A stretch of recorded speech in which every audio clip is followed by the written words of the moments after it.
Vamos ao texto de Gênesis capítulo 18.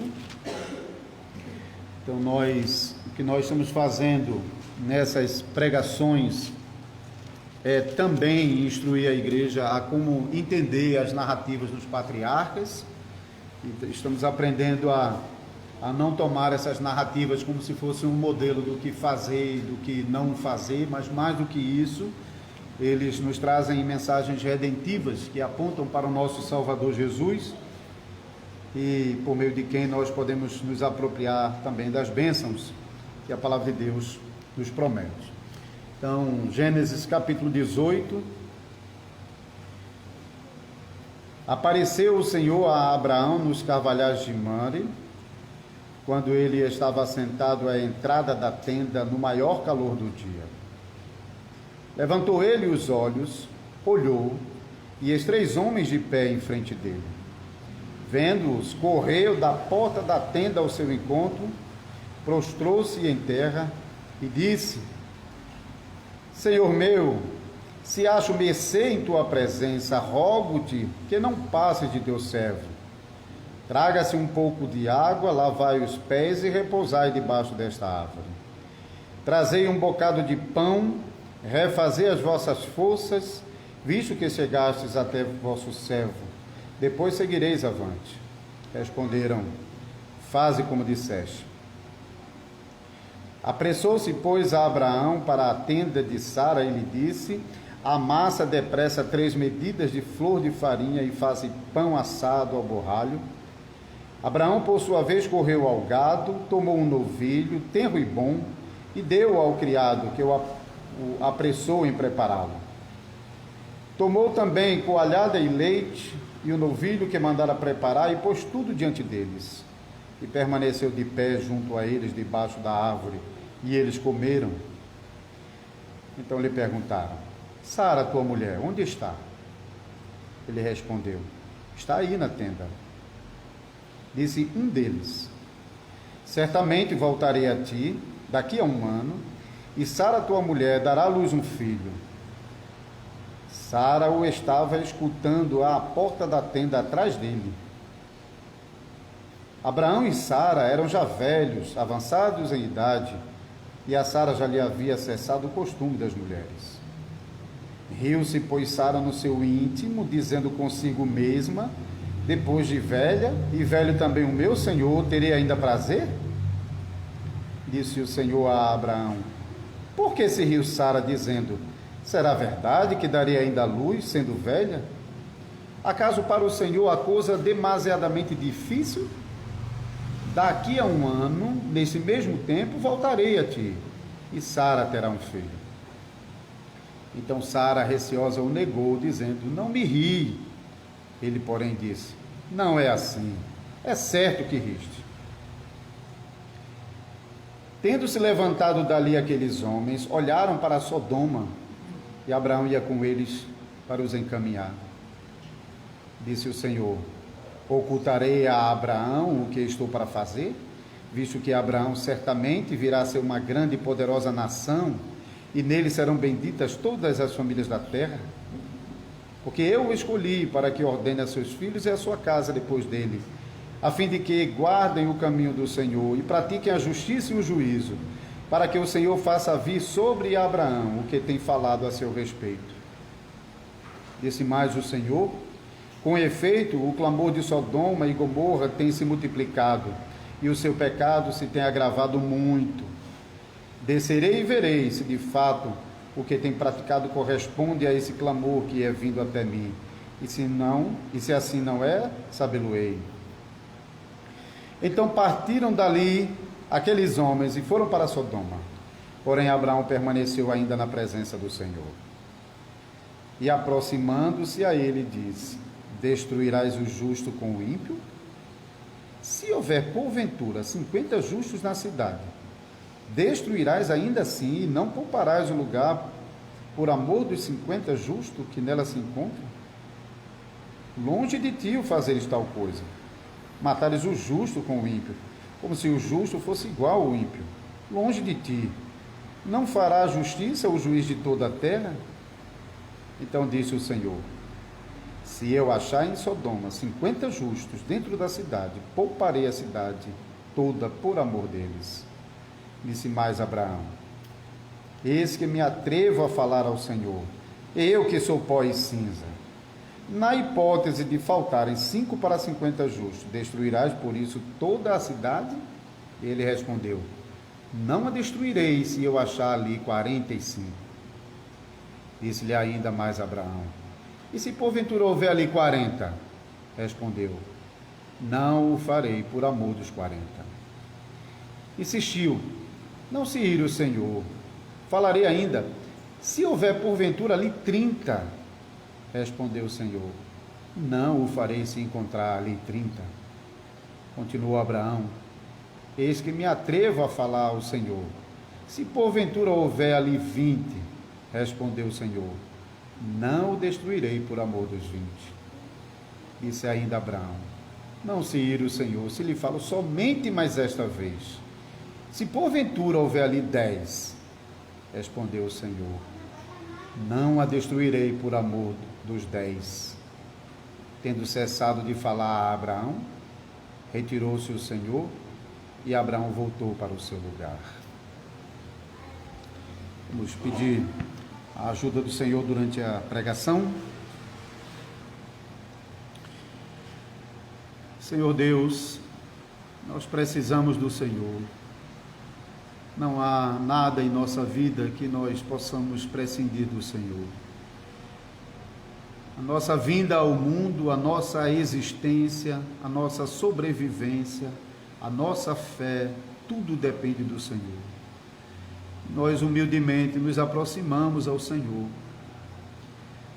e ousamos suplicar ao Senhor que tenha misericórdia de nós e por amor de Jesus Cristo, seu Filho, a quem constituiu sobre nosso Salvador, como nosso Salvador, nós imploramos para que o Senhor mais uma vez possa abençoar esse momento do culto, quando nós estamos ouvindo solenemente a leitura da Tua Palavra e quando agora também o Teu servo irá administrá-la ao Teu povo.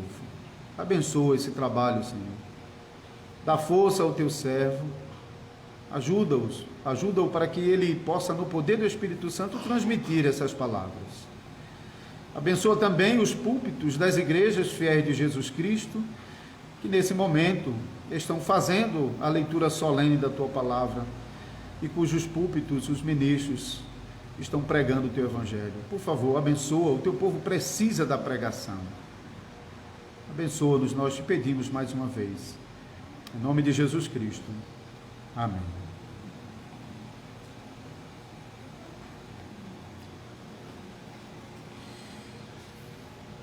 Amados irmãos e irmãs do Senhor Jesus Cristo, também visitantes que estão conosco nessa noite, os capítulos 18 e 19 de Gênesis estão bem ligados. Se vocês perceberam, nesses dois capítulos estão ligados com a presença desses 3 homens que chegam, e esses 3 homens então vão fazer uma visita a Abraão, mas também irão fazer uma visita às cidades das Campinas.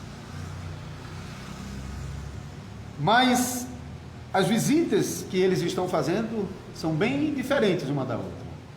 A visita que eles estão fazendo a Abraão, aqui no capítulo 18, é uma visita abençoada, enquanto que a visita que eles estão fazendo a Sodoma e Gomorra resulta em completa destruição de todas as cidades das Campinas.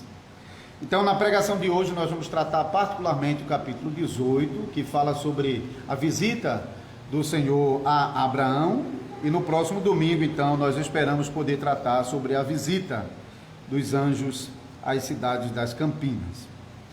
Durante a pregação, nós vamos observar que essa visita abençoadora do Senhor a Abraão pode ser percebida em 3 momentos. O primeiro momento, quando Abraão tem o privilégio de receber a Deus em sua casa. No segundo momento, no privilégio que ele teve de ouvir a promessa do nascimento de um filho mais uma vez, e no terceiro momento, no privilégio de poder conversar intimamente com o Senhor durante essa visita. Então vamos ouvir um pouco sobre esses três privilégios que Abraão teve na visita que o Senhor lhe fez. Então, nos primeiros versículos, o versículo 1 a 8, Abraão se aproveita bem do privilégio que está tendo de receber o Senhor em sua casa.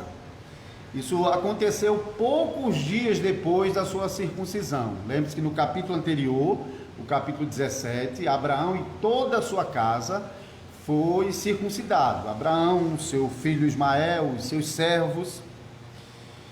E poucos dias depois, a gente sabe que são poucos dias depois, porque o Senhor está dizendo aqui que o filho de Sara vai nascer dali a 1 ano.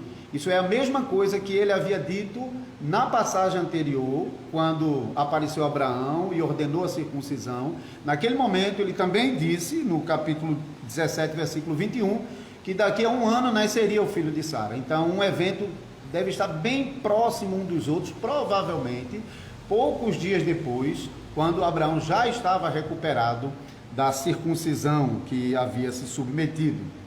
Isso foi diferente do que aconteceu entre o capítulo 16 e 17. Se os irmãos se lembram, no capítulo 16 foi o nascimento de Ismael. E nós vimos que entre o capítulo 16 e 17 se passaram 13 longos anos. Então você pode ver isso no último versículo do capítulo 16, que mostra que Abraão tinha 86 anos quando Ismael nasceu, e no primeiro versículo do capítulo 17, que mostra que Abraão estava agora, naquele momento, com 99 anos. Então, era por volta do meio-dia, quando Abraão levantou os olhos e viu ao longo 3 homens vindo na sua direção. E Abraão, então, deixou a porta da sua tenda e se apressou a ir ao encontro daqueles homens, antes que eles chegassem à sua tenda. Isso nós vemos nos primeiros versículos. E, embora Abraão está olhando, está vendo 3 homens, mas o texto deixa muito claro a identidade desses homens, identificando um deles como o próprio Senhor e identificando os outros 2 como anjos que estavam ali a serviço do Senhor. Você pode já notar no versículo 1, o texto começa dizendo que apareceu o Senhor a Abraão. Isso acontece também no versículo 13 e no versículo 22, é identificado que um desses 3 homens é o próprio Senhor. E os outros 2, então, são identificados como anjos que estavam servindo ao Senhor. Você pode ver isso no versículo 22 e lá no capítulo 19, versículo 1. Então, o Senhor e os anjos apareceram a Abraão na forma humana. Isso geralmente a gente fala sobre teofania, né? Uma palavrinha que serve para se referir a essa aparição especial e esporádica de Deus no Antigo Testamento. E Abraão deve ter percebido desde o comecinho que esses homens não eram homens qualquer. Quando ele levanta os olhos e vê esses homens vindo e corre na direção deles, alguns detalhes parecem indicar que Abraão já desde o comecinho percebeu que eles eram figuras angelicais. Primeiro, você pode notar ainda no versículo 2, a parte B, que Abraão correu e se prostrou diante desses homens. Isso não quer dizer que esse ato de se prostrar diante do outro era exclusivo diante do Senhor, porque de vez em quando isso era usado como tipo de cumprimento mesmo, e uma pessoa às vezes se curvava diante do outro. Mas sempre que isso acontece, a gente percebe que aquele que se encurva sempre se considera menor do que aqueles diante de quem eles estão se encurvando, mesmo que seja como um tipo de cumprimento. Mas é possível perceber essa distinção. Em combinação com isso, está o uso da palavra Adonai, que Abraão está fazendo uso aqui no texto, que é traduzido para nós como meu Senhor, o Senhor meu, né? Versículo 3, a palavra aqui é Adonai. Essa mesma palavra aparece também no versículo 27, 30, 31 e 32. E mais uma vez, embora também a palavra Adonai não seja usada exclusivamente para se referir a Deus, porque ela também era usada para se referir a uma outra pessoa que exercia senhorio sobre si. E é no texto mesmo aqui a gente vê isso, no versículo 12, quando Sara se refere a Abraão, ele chama de meu senhor. É a mesma expressão aqui, Adonai, mesma palavrinha. Então, não é exclusivo para Deus, mas Abraão está usando essa palavra aqui para distingui-lo de outras figuras.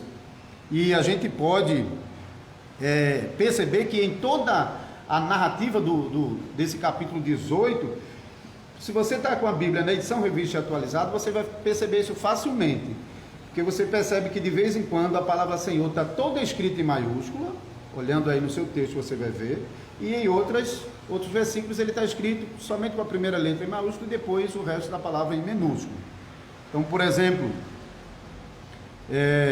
a palavra Adonai, Senhor, em minúsculo, está no versículo 3, 27, 30, 31 e 32, e a palavra Senhor, com letra maiúscula, que traduz o nome especial de Deus, Yahvé, o Deus da aliança, aparece no versículo 1, 13, 14, 17, 19, 20, 22, 26 e 33. Por que eu estou dizendo isso? Porque se você vai observar a ocorrência dessas duas formas, você vai perceber que sempre que Abraão está se referindo a esse homem, ele sempre se refere como Adonai. Mas sempre que o narrador bíblico está narrando esse homem, ele se refere como Senhor. Isso porque Deus não se revelou a Abraão como sendo o Senhor, Yahvé. Ele vai dizer isso claramente mais adiante, em Êxodo capítulo 6, versículo 3, ele vai dizer para Moisés, quando ele se revela a Moisés como o Senhor da aliança, ele mesmo diz que ele não se revelou a Abraão, a Isaac e a Jacó com esse nome, mas pelo nome El Shaddai, Deus Todo-Poderoso. Nós já vimos esse nome no capítulo anterior, quando Deus apareceu a Abraão como o Deus Todo-Poderoso. Então, Abraão não poderia usar o nome Yahvé, Senhor, porque ele não conhecia, Deus não se revelou a Abraão com esse nome especial. Mas ele procura a palavra mais especial que ele poderia atribuir a Deus, que é Adonai, que fala sobre aquele que tem o senhorio sobre ele. E para fechar essa conclusão, se você olhar no versículo 25, Abraão se dirige àquele homem como o juiz de toda a terra.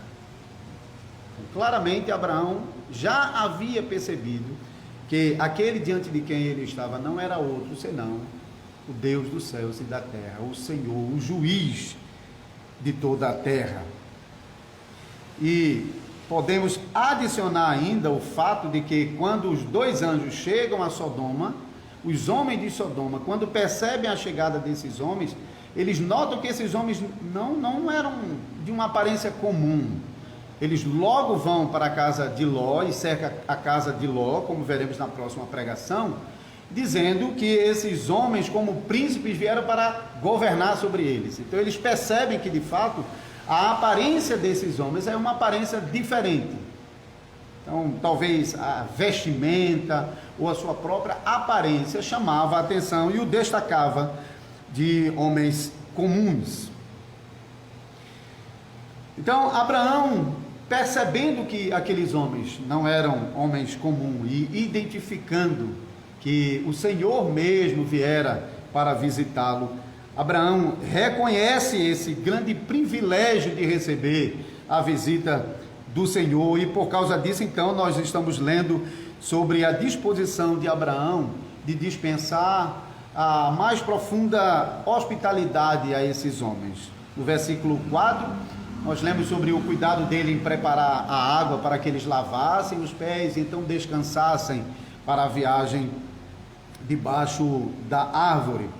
E nos versículos seguintes, versículo 5 até o versículo 8, nós vemos que Abraão se esforça para oferecer a melhor refeição para o Senhor. Então, quando nós lemos, particularmente esses versículos 5 a 8, trarei um bocado de pão, refazei vossas forças, visto que chegasse até vosso servo, depois seguireis avante. E responderam, faze como disseste. E apressou-se, pois, Abraão para a tenda de Sara, e lhe disse, amassa depressa 3 medidas de flor de farinha, e faze pão assado ao borralho.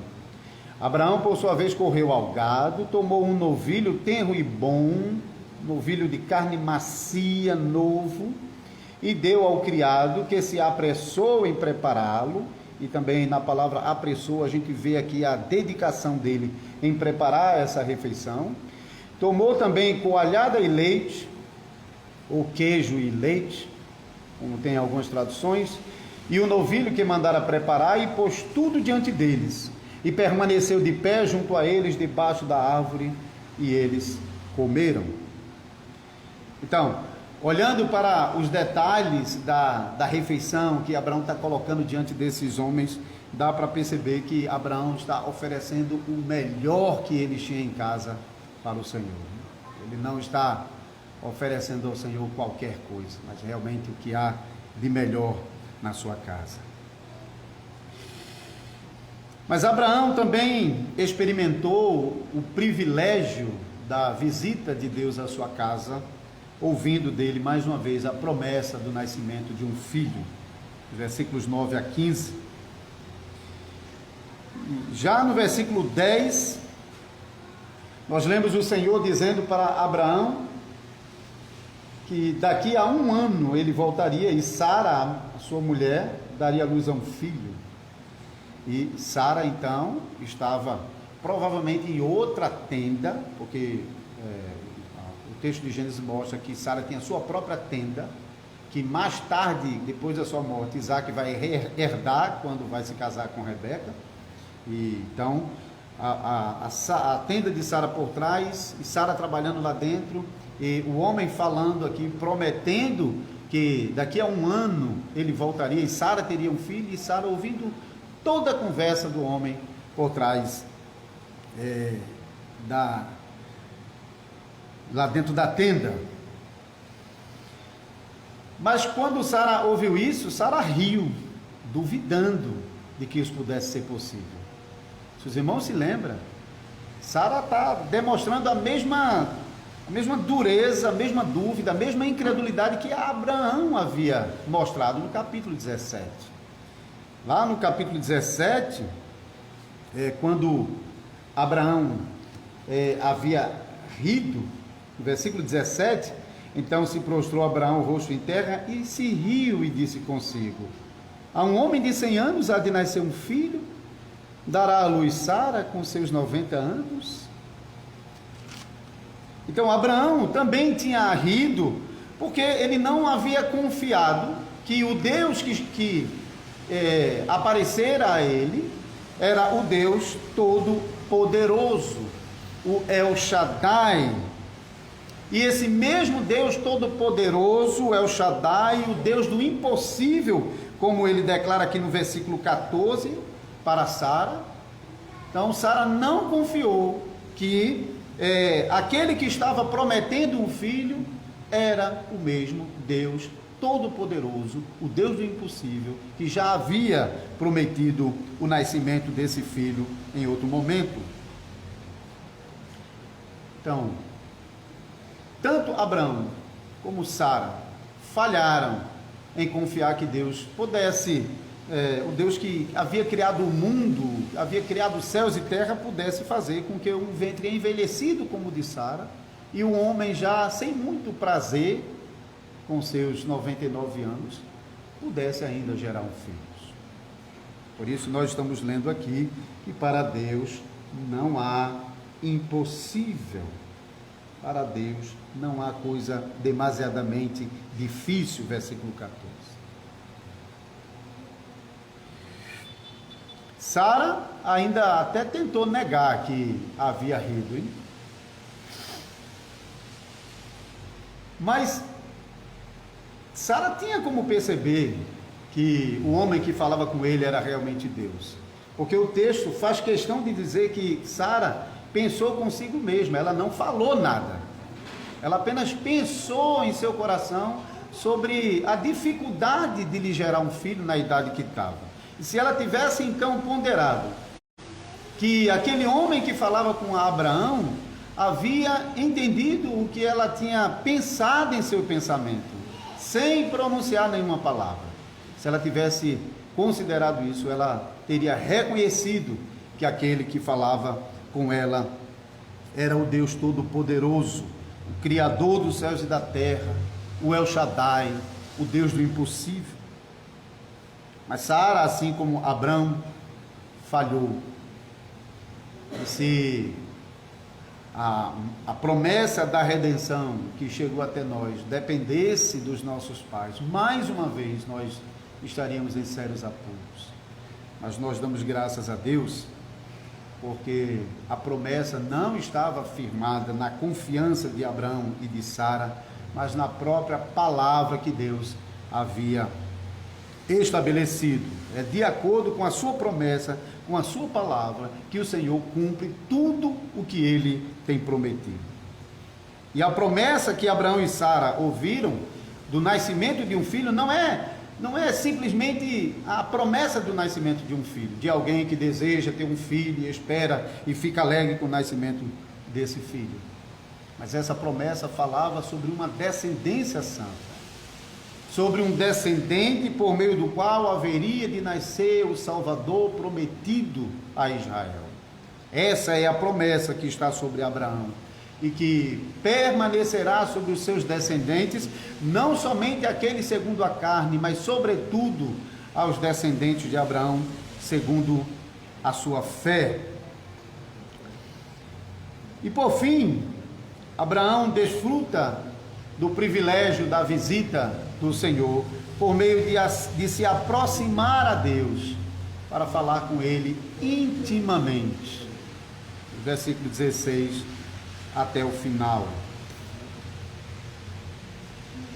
Depois dessa primeira conversa anunciando o nascimento do filho, o Senhor e os dois anjos se levantam para partir e se dirigem para um lugar mais alto, de onde eles podem avistar toda a campina do Jordão. E cada vez eu estou lembrando os irmãos sobre a geografia de Israel, né?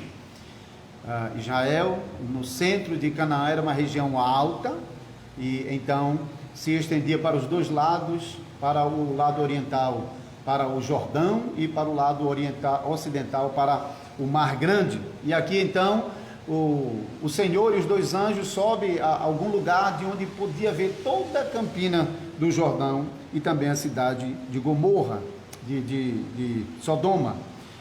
E Abraão ia acompanhando esses homens para despedi-los para a sua viagem. Porém, o texto mostra aqui que enquanto Abraão caminhava ao lado do Senhor e dos anjos, ele ouvia a conversa que o Senhor tinha com os outros dois anjos. Essa conversa está no versículo 17 a 22. Eles iam conversando sobre o juízo de Deus que estava prestes a cair sobre a cidade de Sodoma. E o Senhor, então, na conversa com os anjos, mostra que não tem nenhuma intenção de esconder de Abraão, aquele que haveria de ser o pai da nação de Israel, o pai da nação pactual, da nação da aliança, aquele que ensinaria os seus filhos a diferença entre o povo do Senhor e os demais povos que não têm a Deus como seu Senhor.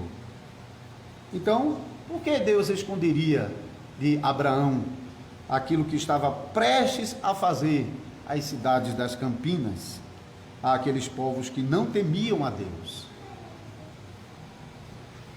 Por isso eles estão conversando de modo muito livre, de modo que Abraão podia ouvir toda a conversa, estando ali próximo a eles.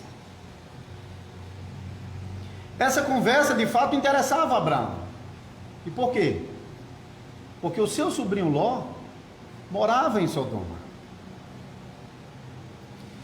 Sodoma, junto com Gomorra, eram as principais cidades que ficavam ao sul daquilo que hoje é conhecido como Mar Morto. Na época era uma região muito regada e uma região bem fértil antes de o Senhor executar o juízo sobre essa região, que é o que a gente vai ver no capítulo 19. Então, antes do capítulo 19, provavelmente esse mar nem se chamava de Mar Morto, vai passar a se chamar de Mar Morto justamente por causa desse incidente em que o fogo e enxofre sobre toda aquela região mata toda a vida e reduz aquela região a uma grande depressão e sobre forte efeito de cinzas e de sal. Por isso, então, Mar Salgado ou Mar Morto. No versículo 20, nós lemos que Sodoma estava clamando ao Senhor. Que clamor é esse? Mas quando nós continuamos lendo os versículos 20 e 21, comparem. Disse mais o Senhor: com efeito, o clamor de Sodoma e Gomorra tem se multiplicado, e o seu pecado se tem agravado muito. Descerei e verei se de fato o que tem praticado corresponde a esse clamor que é vindo até mim, e se não o é, sabê-lo-ei. Percebam aqui que o texto coloca em um paralelo o clamor e os pecados de Sodoma e Gomorra. Então, algum clamor contra esses pecados de Sodoma e Gomorra estavam subindo até Deus. E Deus agora veio para verificar se de fato é conforme esse clamor que chegou até ele.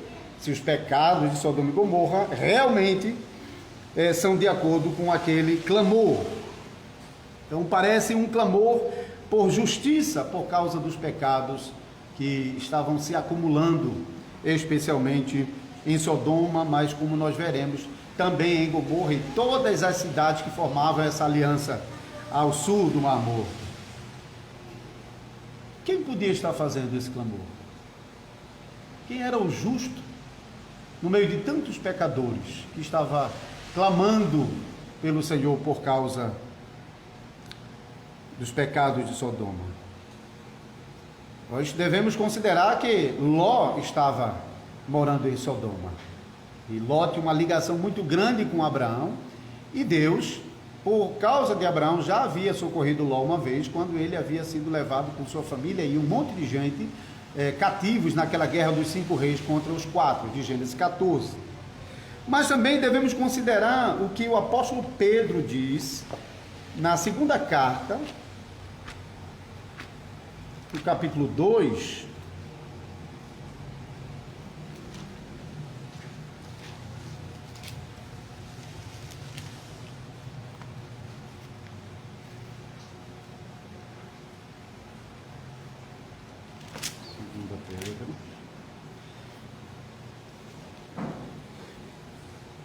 Vamos começar a ler o versículo 4 para nos fornecer contexto.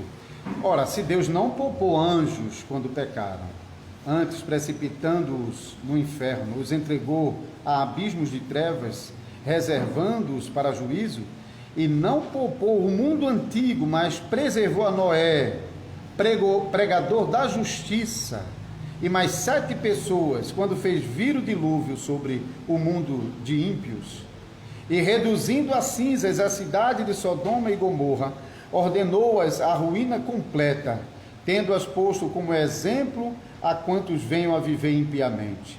E livrou o justo Ló, afligido pelo procedimento libertino daqueles insubordinados, porque este justo Ló, pelo que via e ouvia, enquanto habitava entre eles, atormentava a sua alma cada dia por causa das obras iníquas daqueles.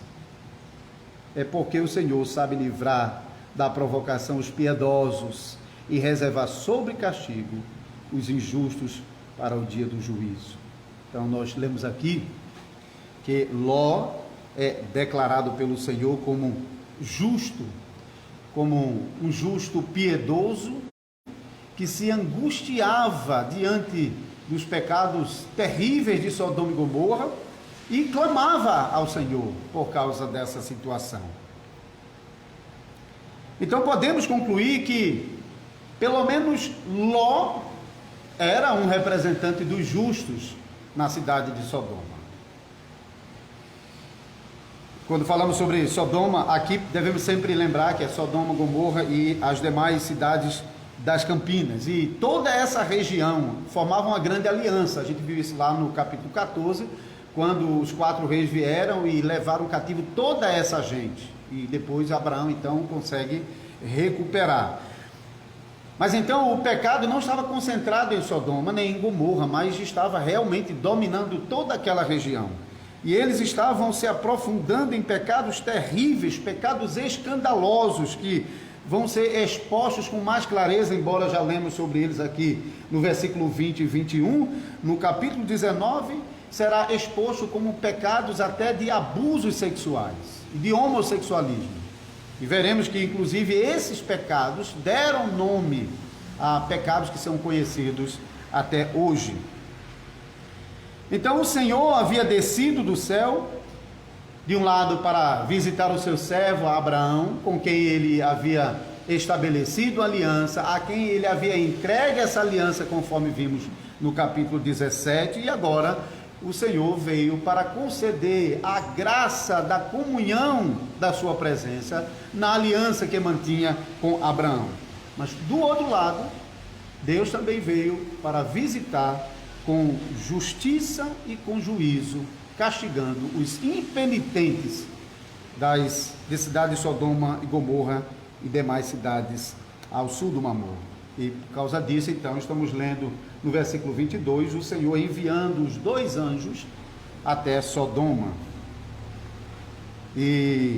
Mas Abraão permaneceu ali ao lado do Senhor.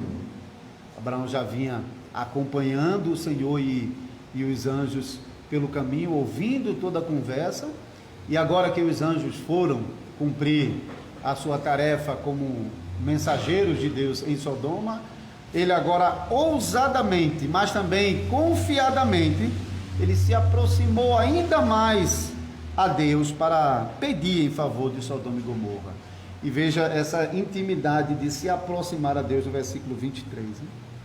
Ele já estava com eles, próximo a eles, mas agora ele chegou bem pertinho de Deus para interceder em favor de Sodoma e Gomorra.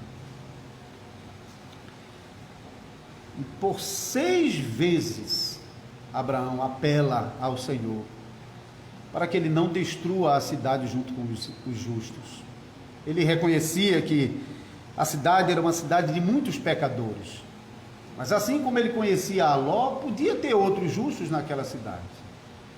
E faria justiça o juiz de toda a terra se ele destruísse os justos juntamente com os ímpios que estavam naquela cidade. Esse é o apelo de Abraão por 6 vezes.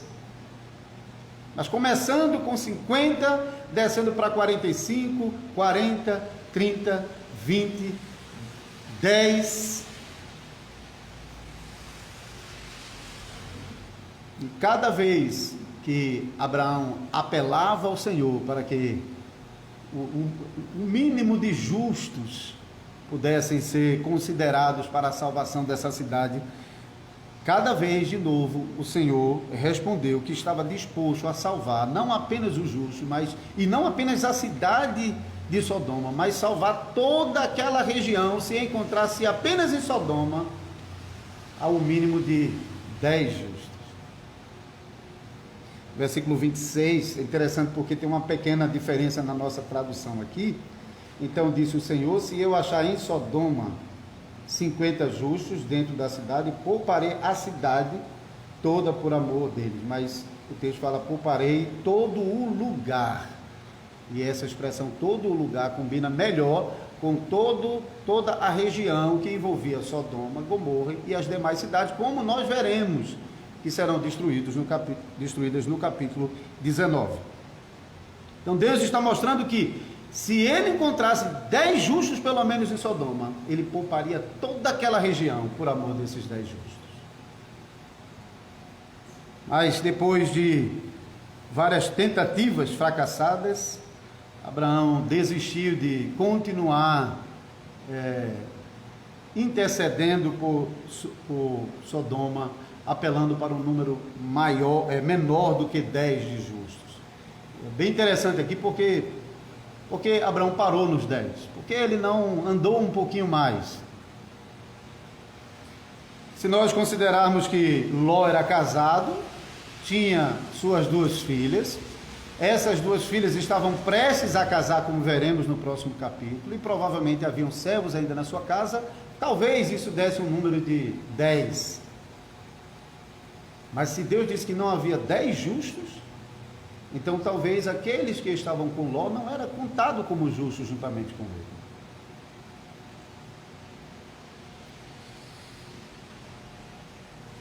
A Bíblia fala sobre o justo Ló, não fala sobre sua esposa e sobre suas filhas e seus genros, e até nós veremos que os genros não saem da cidade junto com Ló, e a esposa e as filhas saem forçadas.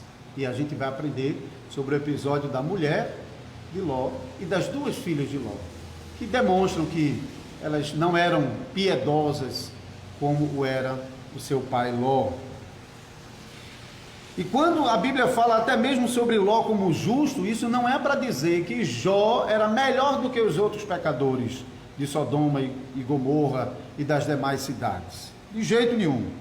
Nós já lemos em 2 Pedro, no capítulo 2, que menciona tanto Ló como Noé, que também é chamado pregoeiro da justiça.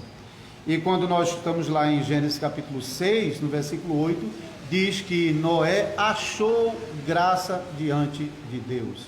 Ele não era justo, porque Noé era melhor do que os outros de sua época, mas ele alcançou favor, graça, a justiça diante de Deus. Não por causa dele ser melhor do que os outros, mas foi pura graça. Mesma coisa, Ló não está sendo chamado de justo porque ele era melhor do que os outros pecadores, porque a salvação é somente pela graça. E depois que Abraão parou de apelar em favor de Sodoma, o Senhor se ausentou subindo por sobre Abrão, versículo 33, e Abraão voltou para a sua tenda, prevendo o que aconteceria em Sodoma e Gomorra.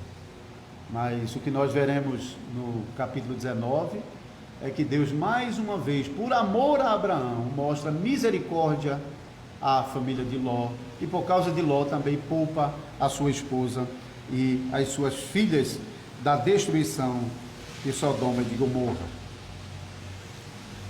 Então, irmãos e irmãs, em conclusão, será que nós podemos dizer que a igreja hoje também tem o privilégio de receber a presença do Senhor, assim como Abraão tinha? Certamente que sim. Embora a presença de Deus hoje é de uma natureza diferente daquela que Deus manifestava no Antigo Testamento, quando, de maneira muito esporádica, lembre-se o que eu falei, entre o capítulo 16 e o capítulo 17, Abraão esperou 13 anos para que Deus aparecesse novamente. E assim eram as aparições de Deus depois da queda. Antes da queda, Deus vinha ao encontro do seu povo. Naquele momento o povo de Deus era Adão e Eva no paraíso, e Deus vinha ao encontro do seu povo todos os dias, na viração do dia. Mas depois que o homem foi expulso da presença de Deus e perdeu o privilégio de receber a visita de Deus diariamente no jardim, o povo de Deus, a descendência santa que ainda estava sendo preservada, não tinha mais esse privilégio. E de vez em quando Deus aparecia aos patriarcas, e somente depois Deus aparece ao povo de Deus, agora uma grande nação pactual no Monte Sinai, e a partir de então o povo começa a desfrutar da presença de Deus de uma maneira muito mais especial do que vinha acontecendo no período dos patriarcas, porque agora Deus mandou construir o tabernáculo do meio do povo, para que ele então pudesse habitar no meio do seu povo. E assim, o povo de Israel teve também o privilégio de desfrutar da presença de Deus todo o tempo por meio do tabernáculo. Mas a igreja, diferentemente, tem um privilégio maior do que o de Abraão e maior do que o de Israel. Maior do que o de Abraão, porque só podia desfrutar da presença de Deus muito esporadicamente. E muito mais maravilhoso do que Israel, porque a igreja não tem mais limite para se aproximar ao Senhor. Como Abraão provou um pouquinho, se aproximando mais a Ele. Mas Israel não sabia o que era isso. O povo de Israel, para se aproximar ao Senhor, tinha muitos obstáculos. Lembrem-se, se vocês se lembram do desenho do tabernáculo, tinha a tenda e um pátio em derredor que já limitava o acesso à tenda. E ao entrar no pátio, só os sacerdotes podiam entrar dentro da tenda e não o restante do povo, tinha que ficar do lado de fora.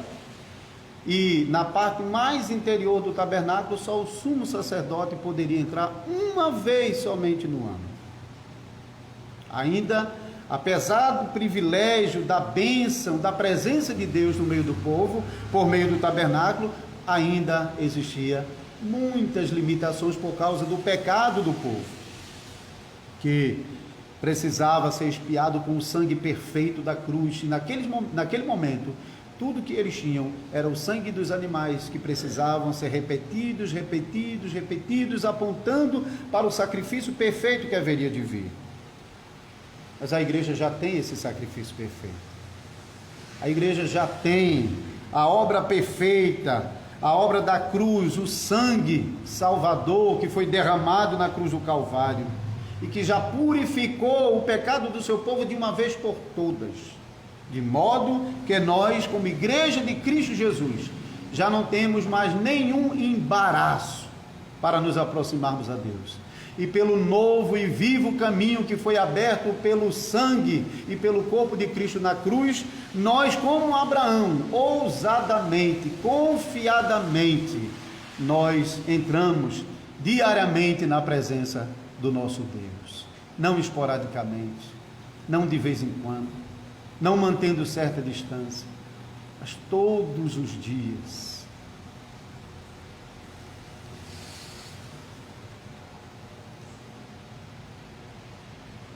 Quando Jesus estava aqui na terra, habitou no meio do seu povo, e até nós lemos sobre João usando uma palavrinha especial, quando ele diz que o verbo se fez carne e habitou entre nós, ele usa a palavra para tabernáculo, para dizer que aquele tabernáculo do Antigo Testamento agora virou um tabernáculo vivo. Agora o próprio Deus tabernaculou e habitou entre nós. E todos podiam se aproximar a Jesus, ver a Jesus e até tocar em Jesus. E diferentemente do que acontecia com o antigo tabernáculo, que ninguém podia se aproximar do tabernáculo sem que antes tivesse feito o devido ritual de purificação, agora Jesus, o tabernáculo vivo, encarnado, ele faz mais, porque não apenas os pecadores podem se aproximar a Jesus, mas até um pecador que está imundo por causa do seu sangramento, como aquela mulher que há 12 anos sofria com o fluxo de sangue, ela ousa a tocar nas vestes de Jesus. Mas ao invés daquela mulher contaminar o tabernáculo, o que acontece é o contrário. Esse tabernáculo que não pode ser contaminado, purifica aquela mulher do fluxo de sangue. Todos viram a Jesus, tocaram a Jesus, ouviram de Jesus, convidaram Jesus para comer com eles. Nós lemos a pregação passada, Jesus convidado pela família de Simão o leproso e de Lázaro para uma refeição na casa de Simão. E Jesus está participando de banquetes, de almoço, de refeições, de festas de casamento. E naquele momento o povo de Deus, de uma maneira muito mais livre, podia se aproximar a Deus e se banquetear com Ele, e ouvir as suas promessas e confessar a eles as suas necessidades. Mas Cristo subiu ao céu. Mas isso não significa que Jesus deixou os seus discípulos órfãos, a sua igreja órfã, porque ele mesmo prometeu que ele subia para o Pai, mas enviaria o Espírito Santo, para que por meio do Espírito Santo ele pudesse continuar habitando no meio do seu povo. Assim, a Igreja do Senhor Jesus até os nossos dias continua desfrutando da presença abençoadora do Salvador Jesus Cristo, e isso de muitas maneiras. Também a igreja está provando dos momentos de banquetes com o Salvador, ela também está ouvindo as promessas do Salvador, e ela também está aproveitando a visita do Salvador para confessar as suas necessidades a ele. Eu quero começar com um momento especial da nossa semana, quando Deus se propôs a visitar a sua igreja, que são nos cultos que acontecem dominicalmente, embora não exclusivamente nos cultos. O nosso culto, irmãos, e esperamos que vocês possam compreender isso para dar a boa razão da vossa fé, o culto da igreja cristã é um culto que, em certa medida, está repetindo a visita que Deus faz ao seu povo. Assim como aconteceu desde o princípio, no Éden, Deus vinha ao encontro de Adão e Eva, conversava com Adão e Eva, fazia com que eles desfrutassem da sua presença e depois voltava. Assim também, no culto da igreja cristã, por isso nós sempre começamos o nosso culto com um salmo de convocação, para deixar claro que nós não estamos aqui por causa de nossos próprios méritos, mas estamos aqui atendendo ao chamado do Senhor. E porque o Senhor tem compromisso com a sua palavra, quando o seu povo atende o seu chamado e se congrega em seu nome, Deus prometeu que ele vem ao encontro do seu povo para receber o seu povo. E nós podemos perceber isso no momento em que o ministro de Deus cumprimenta a igreja com as palavras da saudação que vem da palavra de Deus. E durante o culto, a igreja está ouvindo as promessas de Deus, e também há um momento especial quando a igreja está se banqueteando com o Senhor, que é no banquete que Ele mesmo estabeleceu na igreja. Não um banquete que nós oferecemos a Ele, mas que Ele mesmo é quem nos oferece, que é o banquete da Santa Ceia, no qual o banquete Ele nos promete que na Santa Ceia nós provamos com antecedência daquele momento festivo que nós haveremos de desfrutar no dia final, quando o Senhor vier nas nuvens dos céus e estabelecer as bodas do Cordeiro.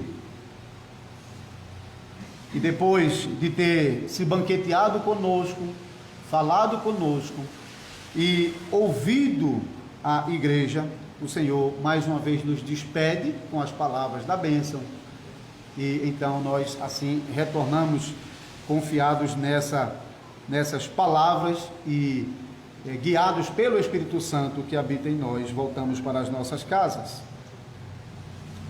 Então, em cada culto nós estamos nos banqueteando do Senhor, não apenas por meio da palavra, mas também por meio do sacramento e das festas de comunhão que nós costumamos ter em nosso meio, como ontem à noite mesmo nós tivemos, e muitas vezes após o culto da manhã ou da noite nós fazemos aqui. E cada vez que estamos ouvindo a leitura bíblica, a pregação da palavra de Deus, mas também nós estamos confessando ao Senhor as nossas dificuldades, dependências, quando nós estamos orando e colocando diante do Senhor as nossas necessidades. Então não podemos duvidar, irmãos, que cada vez que nós deixamos as nossas casas, como Abraão deixou a sua tenda e foi ao encontro do Senhor, nós temos a certeza, porque fiel é o que prometeu, que quando a igreja atende o seu chamado e se apresenta diante dele, tem da parte de Deus a promessa de que nós estaremos diante da sua presença gloriosa, enquanto juntos estivermos aqui no culto do Senhor. Mas quando nós voltamos para casa, não quer dizer que nós não temos mais a Deus, e então Deus é somente uma coisa de domingo, de jeito nenhum. A igreja também prova da presença graciosa do Senhor todos os dias da semana, quando em suas casas, nos seus momentos privados e em família, elas estão lendo a Bíblia, estão realizando as suas refeições com gratidão a Deus e estão apresentando seus louvores e orações ao Senhor.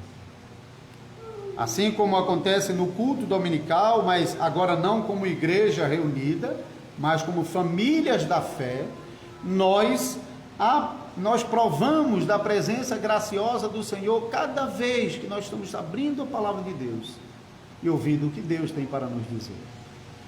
Por isso, cada família da igreja desfruta de um privilégio maravilhoso e não deveria tomar isso simplesmente como um compromisso, que às vezes parece até pesado para aqueles que não estão bem treinados na prática de abrir a palavra de Deus diariamente em casa, seja nas mesas, na hora das refeições, sejam antes de dormir, no acordar, em algum momento do dia, sentando com a família.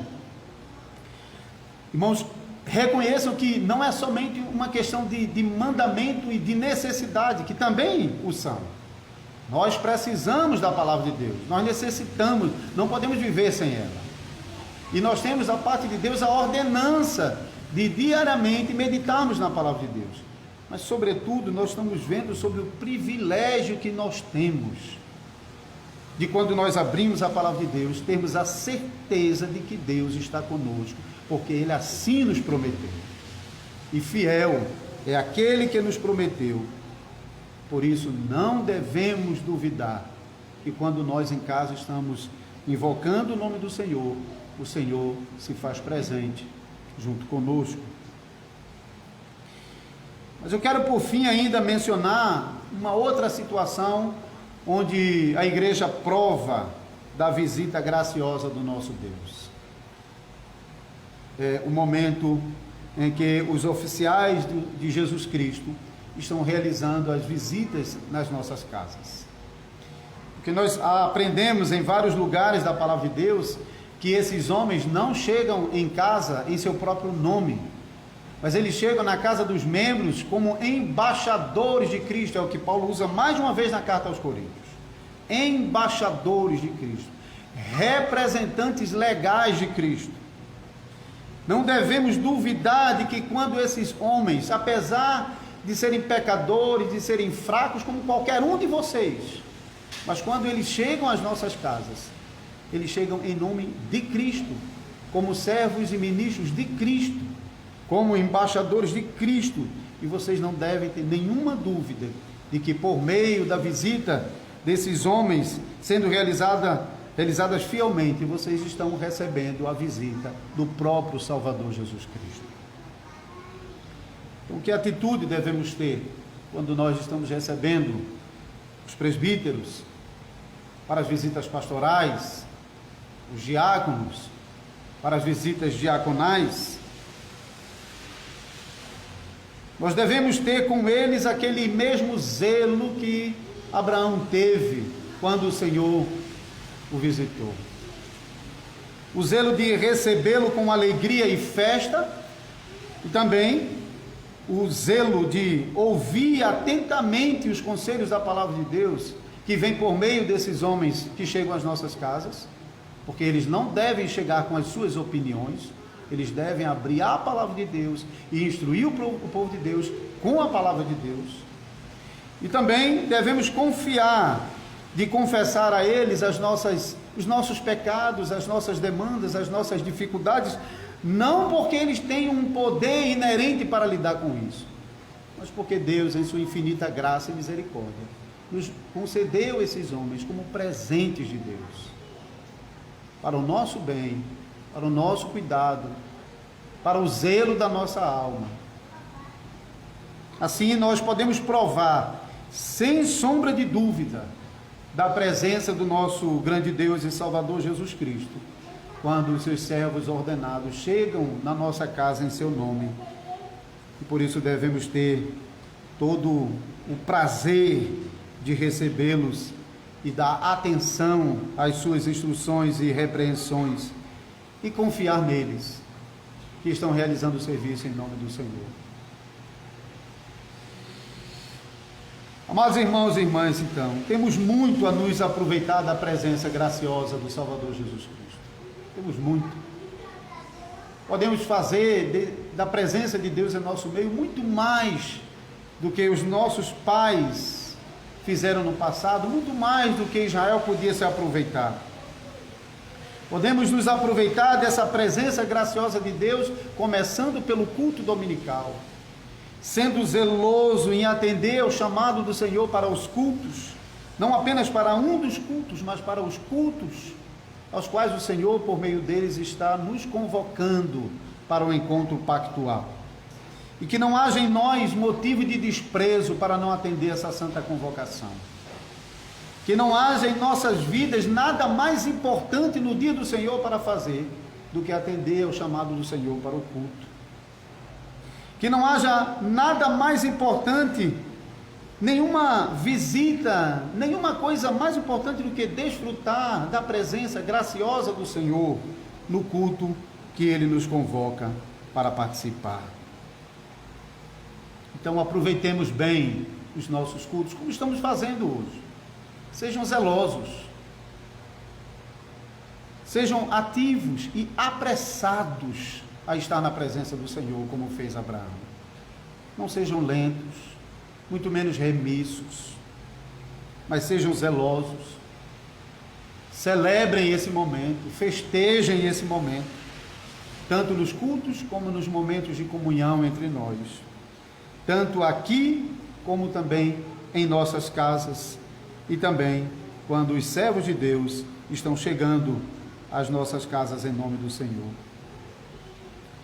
Sejam zelosos como famílias da fé e desfrutem dessa bênção que é a presença do Senhor. Aproveitem esses momentos. Eu, como ministro, eu posso dizer que, graças a Deus, essa igreja já tem aprendido sobre isso, porque quando eu e os presbíteros da igreja temos chegado às casas dos irmãos, nós temos sido recebidos com respeito e até podemos perceber nas famílias um desejo de colocar diante de nós, às vezes muito mais até do que é necessário, para receber bem aqueles que chegam às suas casas. Não que a gente esteja indo para lá por causa das comidas, hein? Mas de fato é um gesto bonito que mostra realmente a compreensão da igreja do momento que elas estão desfrutando, em que esses servos de Deus chegam às suas casas. Façam isso, irmão. Sejam zelosos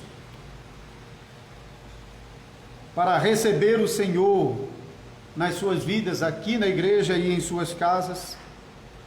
E também aproveite esses momentos para fazer como Abraão, para interceder pelos parentes e amigos que ainda não conhecem o Senhor. Porque uma coisa é certa, Deus não vem para visitar só a sua igreja. Deus também vem para visitar o pecado dos homens. E aqueles que não têm a Deus como seu Senhor, aqueles que não foram pela fé enxertados em Cristo Jesus e no seu povo, também receberão a visita do Senhor, mas para o justo castigo que os seus pecados merecem, como aconteceu, como vai acontecer com Sodoma e Gomorra e as demais cidades da Campina. Por isso, consideremos aquilo que o Senhor Jesus nos ensina em João capítulo 3, versículo 36. Quem crê no Filho tem a vida eterna. Porque, todavia, se mantém rebelde contra o Filho, não verá a vida, mas sobre ele permanece a ira de Deus. Amém.